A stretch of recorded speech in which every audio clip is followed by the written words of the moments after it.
Hey everyone, welcome to this channel mind map by Vivek Singh. काफ़ी दिनों के बाद हम लोग आज एक वीडियो स्टार्ट कर रहे हैं। ठीक है, दिस इज़ विजय सीरीज़। जैसा कि आपको पता है, डेली 5 मिनट्स 10 क्वेश्चन सीरीज़, और इसमें हम लोग ये 16th क्लास हो रही है। ठीक है, तो 16th क्लास हो रही है, डैट मीन्स कि 15 क्लास हो रखे हैं और सब में बहुत काफ़ी इंपॉर्टेंट क्वेश्चन है जो आपके एग्जाम्स में आने की हाईएस्ट प्रोबेबिलिटी है। ठीक है, तो A to Z क्वेश्चंस को आप करिए। हाँ, और करने के बाद आप मुझे बताइए, जो भी इश्यूज़ हैं कमेंट में डालिए। तो चलिए आज का क्लास स्टार्ट करते हैं। तो आज की जो क्लासेस हैं उसमें हम लोग सबसे पहले देखेंगे जो इंपॉर्टेंट चीज़ है, इंपॉर्टेंट टॉपिक्स है, उसको हम लोग आज कवर कर रहे हैं। ठीक है, तो उसमें हम लोग देखेंगे सोडियम हज़ार्ड। ठीक है, सोडियम हज़ार्ड जो है SAR, ये आपको 2021 AFO में एग्ज़ाम में आया था। उसमें क्या किया था कि ये आपको जो ये जो फॉर्मूला है ना, ये आपको याद रहना चाहिए। ठीक है, SAR का। ठीक है, sodium hazard of irrigation water. इसमें क्या किया था कि Na का वैल्यू दे दिया था, Ca2+ का, Mg2+ का वैल्यू दे दिया था, और इस चीज़ में डाल के, इस फॉर्मूला में डाल के आपको इसका रिजल्ट निकालना था। ठीक है, तो ये क्वेश्चन आ चुका है। ये देखिए, सोडियम हज़ार्ड का SAR का क्लास होता है। SAR का क्लास, S1 क्लास को लो बोलते हैं, S2 क्लास को मीडियम बोलते हैं, S3 क्लास को हाई बोलते हैं, S4 क्लास को वेरी हाई बोलते हैं। इसका डेटा देख लीजिए।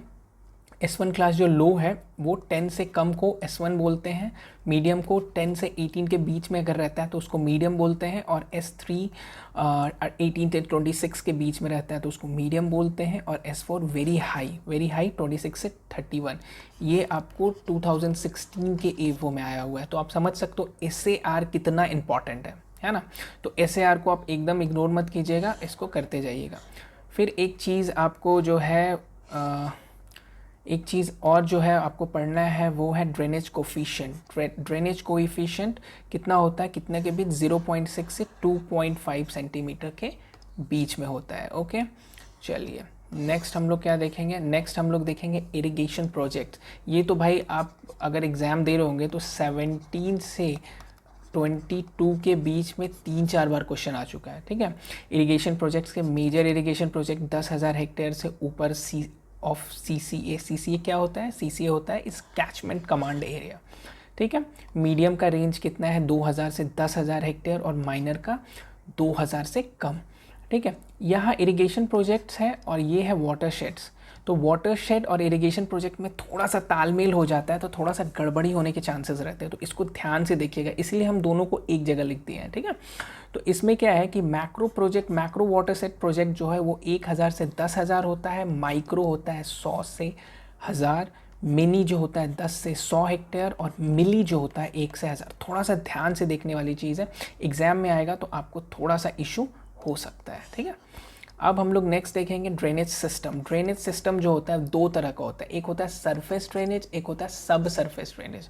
अगर फ्लैट सरफेसेस पे अगर हम लोग ड्रेनेज सिस्टम की बात कर रहे हैं तो ये सरफेस ड्रेनेज होगा, और फ्लैट सरफेस नहीं है तो उसमें टाइल और मोल ड्रेनेज। सरफेस ड्रेनेज जो है वो दो प्रकार पे बटे रहते हैं, टाइल और मोल। 2021 AFO में ये क्वेश्चन आया है, टाइल और मोल।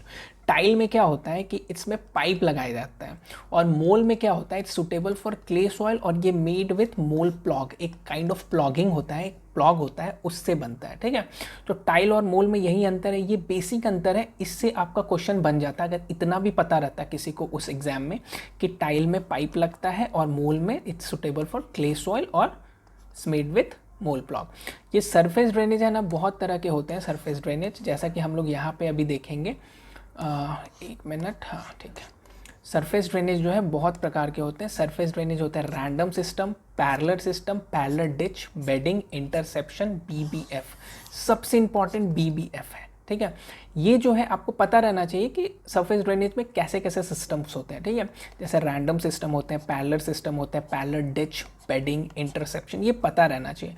इसकी बहुत ज़्यादा जानकारी आपको ज़रूरत नहीं है, पर हाँ BBF जो है broad bed and furrow system, इसके बारे में आपको 3-4 चीज़ पता रहनी चाहिए जो एग्ज़ाम में आ सकते हैं।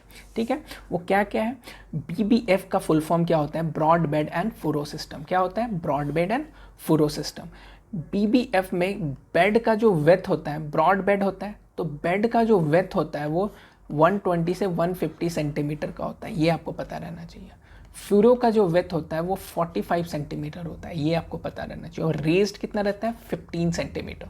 ठीक है, ये वाइडली यूज्ड कहाँ होता है, कौन सी क्रॉप में वाइडली यूज होता है, it's widely used in groundnut crop. ठीक है, ये आपको पता रहना चाहिए। So this is very important. ये जो भी क्लासेस हो रही है बहुत इंपॉर्टेंट क्लासेस हो रही हैं, तो हर एक क्लासेस को बहुत डिटेल वे में आप कीजिए। कुछ कुछ चीज़ें जो बची हुई हैं, जैसे फॉरेस्ट्री के कुछ लेक्चर्स बचे हुए हैं और आपको एग्रीकल्चर मेट्रोलॉजी के कुछ लेक्चर्स बचे हुए हैं, वो मैं सब करवा दूंगा आपको। So get in touch with me, है ना। चलिए आज के लिए यहीं रखते हैं। Thank you so much, bye bye.